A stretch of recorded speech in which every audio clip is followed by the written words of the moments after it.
बोल जयकारा बोल मेरे श्री गुरु महाराज की जय। श्री सद्गुरुदेवाय नमः। श्री परमहंस अद्वैत मत अमर ज्योति श्री चतुर्थ पातशाही जी महाराज महानिर्वाण। 27 मई बुधवार को श्री सद्गुरु दीनदयाल जी श्री चौथी पातशाही जी की श्री मौज पूना जाने की हुई। निजी सेवादारों ने श्री चरणों में विनय की कि कितने दिन पूना में विराजित होने की श्री मौज है, ताकि ज़रूरत का सामान साथ रख लिया जाए। श्री वचन हुए केवल 3 दिन के लिए। सेवक इस श्री मौज को समझ ना सके और 3-4 दिनों के लिए ज़रूरत का सामान साथ रख लिया। केवल 4-5 निजी सेवक श्री सद्गुरु दीनदयाल जी के साथ पूना गए। शेष सब संगत श्री प्रयागधाम ही ठहरी हुई थी। पूना में कृपा करने से पहले आपने पुनीत वचन फरमाए, हम 3 दिन बाद लौट आएंगे और श्री आनंदपुर चलेंगे।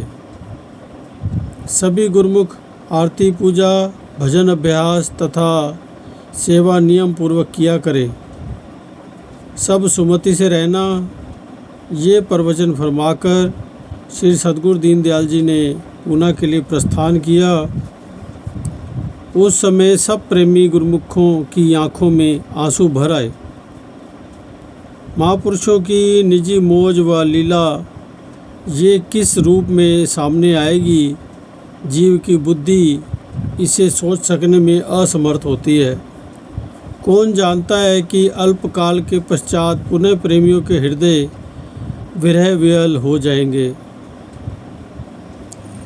ओह, फिर वही दिन हृदय को अधीर करने वाला विरहदायक आ पहुंचा, जबकि 30 मई 1970 तदनुसार 17 ज्येष्ठ संवत 2027 शनिवार ज्येष्ठ बदी दशमी रात्रि के 2 बजे श्री सद्गुरु दीनदयाल जी विश्राम से उठकर पद्म आसन लगाकर पलंग पर सीधे विराजमान हो गए। सेवादारों को फरमाया कि नाम जाप करो। आध घंटे के पश्चात अर्थात इसी दिन रात्रि को 2:30 बजे श्री 108 श्री सद्गुरु देव महाराज जी श्री चौथी पातशाही जी निज स्वरूप में लीन हो गए। सेवादारों ने अकस्मात श्री मुख की ओर निहारा, परंतु ये क्या! इस अकस्मात घटना को देखकर सेवक अत्यंत दुखी हुए। ये वही दिन था जिस दिन के लिए श्री सद्गुरु दीनदयाल जी ने फरमाया था कि 3 दिन के पश्चात लौट आएंगे। इधर श्री प्रयागधाम में प्रेमी जन श्री सद्गुरुदेव महाराज जी के आगमन की राह में नैन बिछाए प्रतीक्षा कर रहे थे कि आज हमारे प्रभु घर लौट आएंगे। सूनापन, उदासी, हर ओर सन्नाटा ही छाया हुआ सा लगता था। आकाश से तो मानो चांद शीतलता के स्थान पर अंगारे बरसा रहा था। प्रेमी हृदयों के प्रेम चिराग विरह के झकोलों से बुझ गए। वे रात्रि समय ही उठे और परस्पर एक दूसरे से कहने लगे कि ना जाने क्यों आज नींद नहीं आती। घबराहट बेचैनी से दिल व्याकुल हुआ जा रहा है। रह रहकर प्रेमी ये कह उठते कि श्री सद्गुरुदेव महाराज जी ने प्रातः यहाँ कृपा करनी है, तो ना जाने ये दिल हर्ष के स्थान पर विरह का घर बनता जा रहा है। सभी प्रेमी गुरुमुख श्री इष्ट देव श्री सद्गुरु दीनदयाल जी के श्री दर्शनों की व्याकुलता से बाट जोहने लगे, परंतु उन्हें क्या मालूम था कि अब किस रूप में अपने इष्ट देव के श्री दर्शन होंगे। उधर पूना में सेवादारों ने सोचा कि पहले श्री सद्गुरु दीनदयाल जी के परम पवित्र स्थूल शरीर को श्री प्रयागधाम में ले जाना चाहिए, क्योंकि श्री आनंदपुर से साथ आई हुई संगत जो श्री प्रयागधाम में ठहरी हुई है उन्हें साथ लेकर श्री अनंतपुर जाना चाहिए। साथ ही भारत के सभी बड़े बड़े नगरों संप्रदाय के आश्रमों तथा प्रेमीजनों तक फ़ोन तथा तार द्वारा इस दुखद समाचार की सूचना दे दी कि श्री सद्गुरुदेव महाराज जी श्री चौथी पातशाही जी के अंतिम श्री दर्शन के लिए सब श्री अनंतपुर पहुंच जावें। पूना से परम पवित्र स्थूल शरीर को कार में विराजमान कर श्री प्रयागधाम लाया गया। दूर से ही कार को बिना हॉर्न करते हुए आती देख तथा सेवादारों के चेहरे का रंग बदला हुआ देख गुरुमुख जन घबरा गए। ज्यों ही कार समीप पहुंची तो श्री सद्गुरु दीनदयाल जी को इस स्वरूप में देखकर सब संगत शोक विहल हो गई। कई तो वहीं बेसुध हो गए।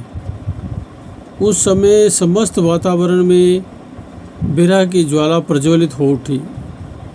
अब उन्हें पता चला कि श्री सद्गुरुदेव महाराज जी जो 3 दिन के लिए श्री वचन फरमा गए थे और वो आज वही चौथा दिन 30 मई 1970 का है। अशोकनगर फ़ोन पहुंचने पर जब श्री आनंदपुर में ये दुखद समाचार मिला तो एकदम सन्नाटा छा गया। समस्त श्री आनंदपुर भी शोक सागर में डूब गया। श्री प्रयागधाम में ठहरी हुई संगत ने शीघ्र ही वहाँ से बस पर कार के साथ साथ प्रस्थान किया। मार्ग में दिल संभाले न संभलता था, परंतु अत्यंत कठिनता से हृदय को संभालते हुए गुरुमुखों ने मार्ग पार किया। 31 मई रविवार के दिन साय 5 बजे कार श्री अनंतपुर पहुंची। हजारों की संख्या में संगतें यहाँ पहुंच चुकी थी। कार के पहुंचते ही सब सेवादारों तथा सभी संगतों की आँखों से ना जाने कितनी नदियों के प्रवाह बांध तोड़कर बह निकले। तत्पश्चात प्रमुख प्रबंधकों ने ये आपस में परामर्श किया कि रात्रि समय तक जितनी भी संगतें पहुंच जाएंगी उनको भी श्री दर्शन हो जाएंगे। श्री अनंतसर की सीमा में व परमहंस अद्वैत मंदिर के उत्तर पश्चिम में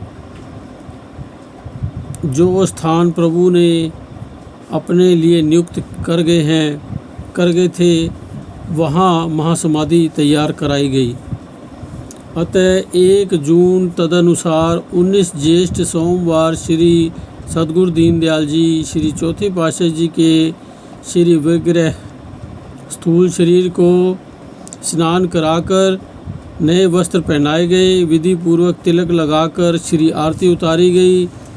सब ने श्रद्धा के पुष्प अर्पित किए। उस समय श्री सद्गुरुदेव महाराज जी ऐसे लग रहे थे मानो वे नैन मूंद कर प्रेमियों की परीक्षा ले रहे हों और अभी वे अवश्य ही प्रवचन करेंगे। गुरुमुखों ने अपने ही हाथों से अपने प्रभु को अंतिम विदाई देने के लिए पालकी को तैयार किया और उसमें श्री सद्गुरुदेव महाराज जी को विराजमान किया। सब संगत श्री प्रभु की पालकी के साथ साथ दिल थामे श्री दर्शन करते हुए जा रही थी। श्री सद्गुरुदेव महाराज जी को श्री पालकी में ही श्री परमहंस अद्वैत मंदिर की परिक्रमा कराई गई।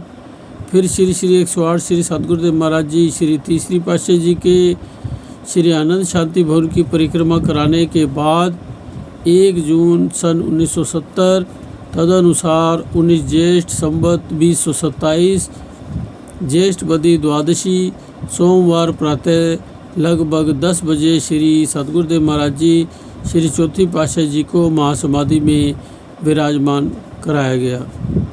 बस संगत प्रभु को अंतिम विदाई देकर एकदम से अधीर हो उठी। जो जहाँ था वहीं बेसुध हो गया। उस समय प्रकृति ने भी शोक का बाना पहन लिया। चहुं ओर उदासी छा गई। पुनः मर्यादानुसार सब कार्रवाई की गई। श्री 108 श्री सतगुरुदेव महाराज जी श्री चौथी पातशाही जी के श्री मुख से 20 मई 1970 को फरमाए गए वचनानुसार 4 जून को प्रातः 8 बजे श्री आनंदपुर के सत्संग हाल में सब संगत को एकत्र कर ये आज्ञा सुनाई गई कि श्री 108 श्री सतगुरुदेव महाराज जी श्री चौथी पातशाही जी की ये श्री आज्ञा हुई है कि हमारे रूहानी जानशीन महात्मा दर्शन पूर्णानंद जी होंगे। सर्व संगत ने श्री आज्ञा शिरोधार्य स्वामी जी श्री पंचम पातशाही जी के श्री चरणों में दंडवत वंदना की। श्री सतगुरु दाता दयाल जी श्री पंचम पातशाही जी ने ये वचन फरमाए, हमारे लिए जो श्री सतगुरुदेव महाराज जी ने श्री दरबार की सेवा करने की श्री आज्ञा प्रदान की है, हम उसका पालन करेंगे व आप सब गुरुमुखों को भी श्री सतगुरु दीन दयाल जी की श्री आज्ञा का पालन करना होगा। विधि पूर्वक रूहानी जानशीनी देने का दिन 10 जून 1970 बुधवार निश्चित किया गया। श्री 108 श्री परमहंस श्री सतगुरुदेव महाराज जी श्री स्वामी बेअंतानंद जी महाराज पूर्ण तत्ववेत्ता नैनाभिराम मर्यादाओं के नायक करुणावतार प्रेम भक्ति के अतुल्य भंडार दिव्यतम छटा धारण किए हुए चतुर्थ रूप में प्रकट हुए। आपने भक्ति के अनुपम रहस्यों का उद्घाटन किया। आप ये फरमाया करते थे कि जब तक घट में श्री सतगुरुदेव महाराज जी के दर्शन नहीं किए तब तक जीव का मन स्थिर अवस्था को प्राप्त नहीं कर सकता। अतः आपने भजन अभ्यास पर अधिक बल दिया और आपके इस नियम ने वास्तविकता भी दर्शा दी।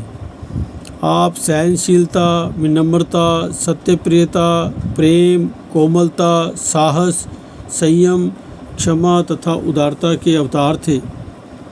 गुरु भक्ति मग में श्री सतगुरुदेव महाराज जी की प्रत्येक श्री मौज में जीवन ढालना, प्रत्येक कठिनाई को सहर्ष सहन करना, दूसरों के दुख को देखकर ही शीघ्र उसे निवारण करना और सदा मधुर वाणी से सबके साथ विनम्र बोलना आपके उदात्त चरित्र के अंग रहे। आपकी जीवन झलकियाँ इनका ही ज्वलंत उदाहरण है। आप इतने धीरे धीरे तथा मधुरिमा से सने हुए प्रवचन फरमाते थे कि सुनने वाले का दिल बरबस ही आपकी ओर खिंच जाता था। आपके हृदय में श्री सतगुरुदेव महाराज जी के प्रति पूनम के सागर की न्यायी अगाध प्रेम हिलोरे लेता था। आपके आचरण में जीवन का सर्वसाधारण पर अदम्य प्रभाव पड़ा। आपने इस श्री दरबार के भक्ति रूपी पौधे में कोमलता, सरसता तथा सौरभ को भर दिया। आपके श्री दर्शन करते ही शोक, दुख, पीड़ा से संतप्त हृदय शीतलता तथा आनंद का अनुभव करते थे। आपने अल्पकाल में ही गुरु भक्ति का ऐसा मार्ग दर्शाया कि प्रेमी हृदयों पर अमिट छाप बन गया। आपने श्री 108 श्री सतगुरुदेव महाराज जी श्री तीसरी पातशाही जी के बनाए हुए नियमों का श्री आनंदपुर में परिपक्वता से पालन करवाया। आपने अपने समग्र जीवन में सेवक धर्म निभाने का जो आदर्श दिखाया वह अन्यत्र मिलना संभव नहीं। आप अवतारी गुणों को लेकर इस धराधाम पर अवतरित हुए।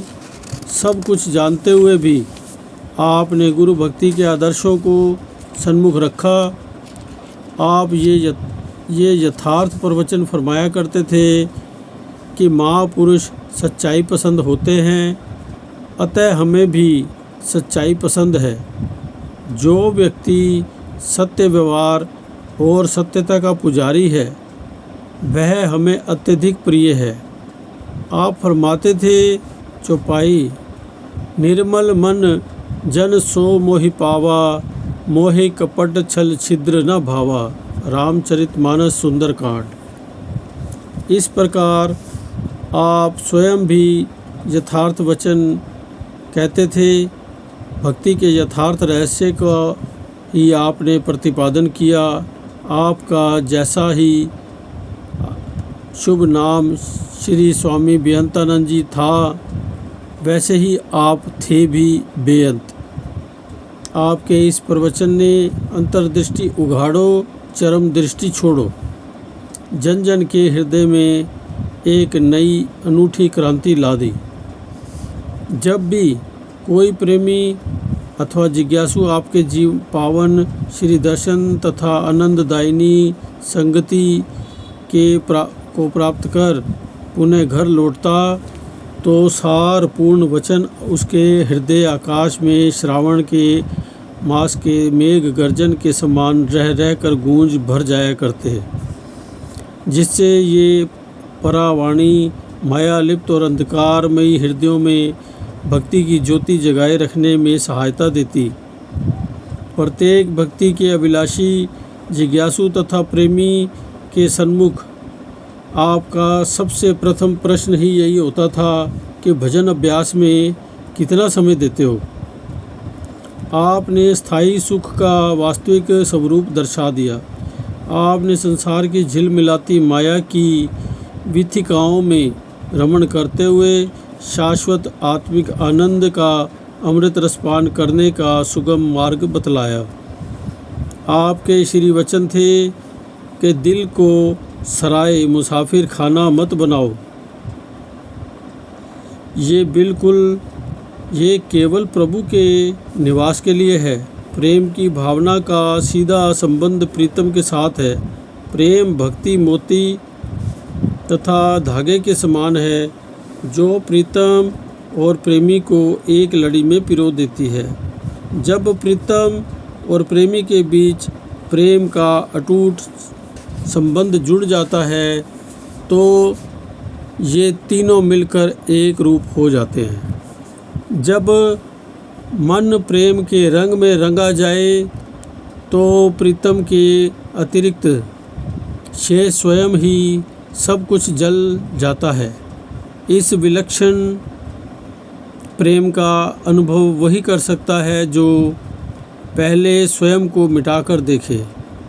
ऐसा चित्र आपकी जीवन झलकियों में प्रत्यक्ष मिलता है तथा आप प्रत्येक प्रेमी के हृदय में ऐसी प्रेम रूपी ज्योति को प्रज्वलित करने का भरसक प्रयत्न करते थे।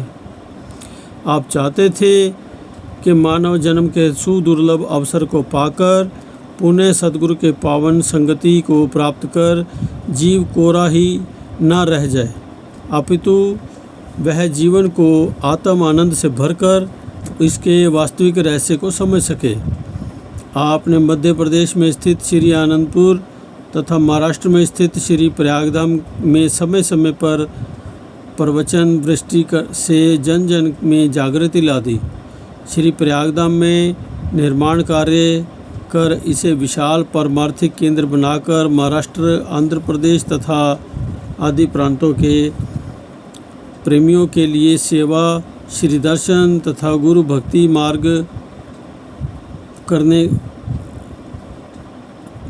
भक्ति प्राप्त करने का मार्ग सुगम बना दिया। आपका प्रत्येक कार्य मर्यादित होता था। आप नियम पर दृढ़ तथा समय के पूरे पाबंद थे। संत महापुरुषों के गुणों की गणना करना तो जीव बुद्धि के लिए समुद्र की तरंगों को गिनने के समान है। जैसे समुद्र की तरंगें अनगिनत हैं, उन्हें किसी दिशा दशा में भी सीमित नहीं किया जा सकता।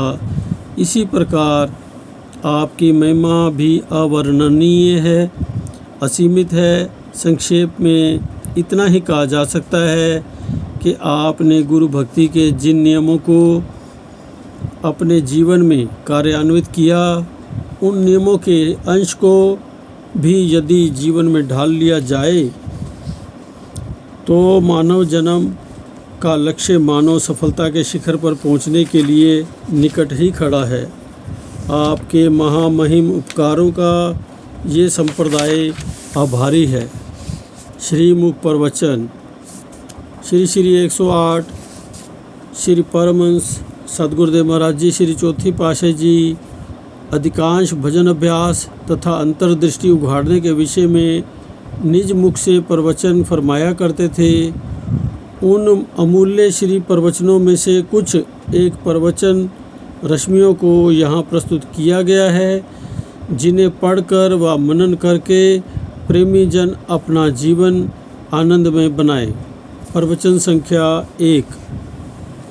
संसार के चाहे कितने ही पदार्थ एकत्र कर लो, महल, मकान, माड़ी, मंडप आदि का निर्माण कर लो अथवा करवा लो, कितनी ही अतुल धनराशि का संचय कर लो, मान, बढ़ाई, बल, ऐश्वर्य की प्राप्ति कर लो, किंतु अंततः तो सब अनित्य एवं नश्वर सामग्री ही है।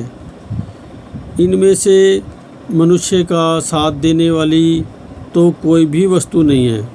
शेर मकुन तकिया बर दहरे नापाई दार, जी सादी हमी यक सुखन याददार। शेख सादी साहब का कथन है कि हमारा केवल यही उपदेश याद रखो कि नश्वर तथा क्षण भंगुर जगत का भरोसा कभी भूलकर मत करना। सांसारिक धन संपत्ति तो अतृप्ति मूलक है। यदि लाख रुपए जमा कर लो तो 10 लाख बनाने की तृष्णा उत्पन्न हो जाएगी, और यदि 10 लाख जमा हो गए तो करोड़ बनाने की तीव्र इच्छा होगी। जब 1 लाख असत एवं मिथ्या तो 10 लाख उसकी अपेक्षा 10 गुना मिथ्या और असत है, और 1 करोड़ उसकी अपेक्षा 100 गुना अधिक मिथ्या हुए। अंततः तो सब मिथ्या ही मिथ्या है। संतों फकीरों का कथन है कि लालच, लोभ और तृष्णा, इच्छाएं, ये सब एक ही व्याधि अशांति के विभिन्न नाम है। ये व्याधि बहुत ही बुरी है, बला है। इसका पेट कभी नहीं भर सकता, सदा अतृप्त ही रहता है। तमा रा सिंह हरफस्त व हर सिंह तहीस्त। शेख सादी साहब कहते हैं कि जैसे उर्दू में तमा तृष्णा के में 3 अक्षर तोए, मीम, ऐन और तीनों ही खाली हैं, अर्थात बिंदी से रहित हैं, वैसे ही तृष्णा का पेट सदा खाली रहता है। इसे भर सकना किसी के लिए भी संभव नहीं है। भली प्रकार विचार करो कि क्या कभी तृष्णावंत को भी तृप्ति मिली है? कदापि नहीं। जबकि सिकंदर जैसे वैभवशाली सम्राट की तृष्णा अतृप्त रही, तो फिर जनसाधारण की तृष्णा कहाँ शांत हो सकती है? तेल कभी अग्नि को शांत नहीं कर सकता, परंतु वह तो अग्निशिखा को प्रचंडतर अधिक तेज करने वाला है, भड़काने वाला है। यदि अग्नि को शांत करना हो तो उस पर मिट्टी अथवा जल डालने से वेग कम हो सकेगा। इसी प्रकार वासनाओं तथा तृष्णा की पूर्ति का यत्न ही तृष्णा की ज्वाला को अधिक भड़काने के लिए तेल का काम करता है। प्रतिपल इच्छाओं को बढ़ाते रहने से उनकी तृप्ति कभी नहीं होती। हाँ, वासनाओं को दबाने से तथा उन्हें बढ़ने व फैलने ना देने से उनके वेग को मंद किया जा सकता है। इसी प्रकार शनय शनय उनके प्रचंड वेग को मदंतर मंदतर बनाते रहने से उन्हें बिल्कुल नष्ट किया जा सकता है।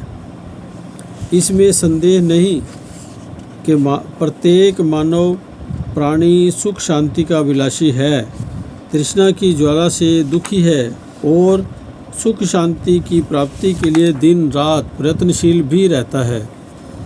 इसके अतिरिक्त वह यह भी जानता है कि आनंद तथा शांति भीतर है, परंतु कर्म इस प्रकार के करता है कि जो सुख शांति को प्राप्त करने में बाधक है, अर्थात इच्छाओं की बढ़ोतरी में लगा हुआ है, इसलिए इन्हें पाने से वंचित रहता है। अपने विचार और बुद्धि अनुसार सुख की खोज करने का परिणाम विपरीत निकलता है कि सुखी होने के बदले पहले से भी अधिक दुखी और अशांत और परेशान हो जाता है। ये परिणाम इसलिए निकलता है कि उसके खोजने का ढंग सही नहीं है। वह उस खोज के ढंग से अनभिज्ञ है। वह खोज करता है सांसारिक पदार्थों में, नाम भक्ति की और ध्यान ही नहीं देता। इसमें सुख शांति और आनंद भरा हुआ है। वास्तविक आनंद तथा इच्छाओं का दमन तो सद्गुरुदेव के शब्द की कमाई तथा गुरु सेवा से ही होगा। इसके अतिरिक्त अन्य कोई भी साधन नहीं है। अतएव इस सुख को प्राप्त करने का यत्न करना ही मनुष्य का कर्तव्य है। प्रवचन संख्या 2 अगले पार्ट में। बोल जयकारा बोल मेरे श्री गुरु महाराज की जय। वचन मुबारक श्री सतगुरु के, वचन मुबारक श्री सतगुरु के प्रेमी हृदय धार। इसमें भरा है तेरे जीवन का धन सार हो। इसमें भरा है तेरे जीवन का धन सार। वचन मुबारक श्री सतगुरु के प्रेमी हृदय धार। इसमें भरा है तेरे जीवन का धन सार हो। इसमें भरा है तेरे जीवन का धन सार। एक वचन गुरुदेव कगर तू मानेगा, एक वचन गुरुदेव कगर तू मानेगा, राज हकीकत वाला फिर तू जानेगा। राज हकीकत वाला फिर तू जानेगा। हरदम रहते सहाय तेरे, हरदम रहते सहाय तेरे ये सच्चे करतार। इसमें भरा है तेरे जीवन का धन सार ओ। इसमें भरा है तेरे जीवन का धन सार।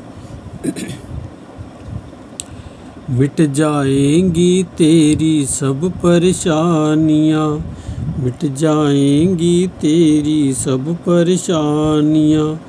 होंगी दूर दिल की सभी हैरानियाँ, होंगी दूर दिल की सभी हैरानियाँ।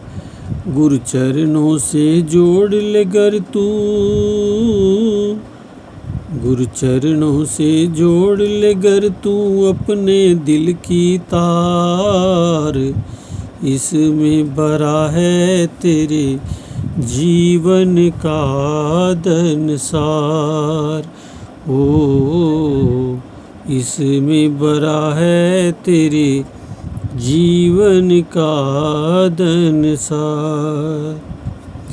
पास नहीं फटकेगी दुनिया की माया, पास नहीं फटकेगी दुनिया की माया, होगा जिस जगह पर सतगुरु का साया, होगा जिस जगह पर सतगुरु का साया। निज दिन हो प्रकाश जहाँ पर, निज दिन हो प्रकाश जहाँ पर, ठहरे ना अंधियार, इसमें भरा है तेरे जीवन का धन सार। ओ इसमें भरा है तेरे जीवन का धन सार। वचन मुबारक श्री सतगुरु के प्रेमी हृदयदार, इसमें भरा है तेरे जीवन का धन सार। दासा संत वचन अति सुखदाई है, दासा संत वचन अति सुखदाई है, चाहते तेरी रूह की सदा भलाई है, चाहते तेरी रूह की सदा भलाई है। तू इन पे कर दे अपना, तू इन पे कर दे अपना तन मन धन निसार, इसमें भरा है तेरे जीवन का धन सार। ओ इसमें भरा है तेरे जीवन का धन सार। वचन मुबारक श्री सतगुरु के प्रेमी हृदयदार, इसमें भरा है तेरे जीवन का धन सार। बोल जयकारा बोल मेरे श्री गुरु महाराज की जय, बोलो साचे दरबार की जय।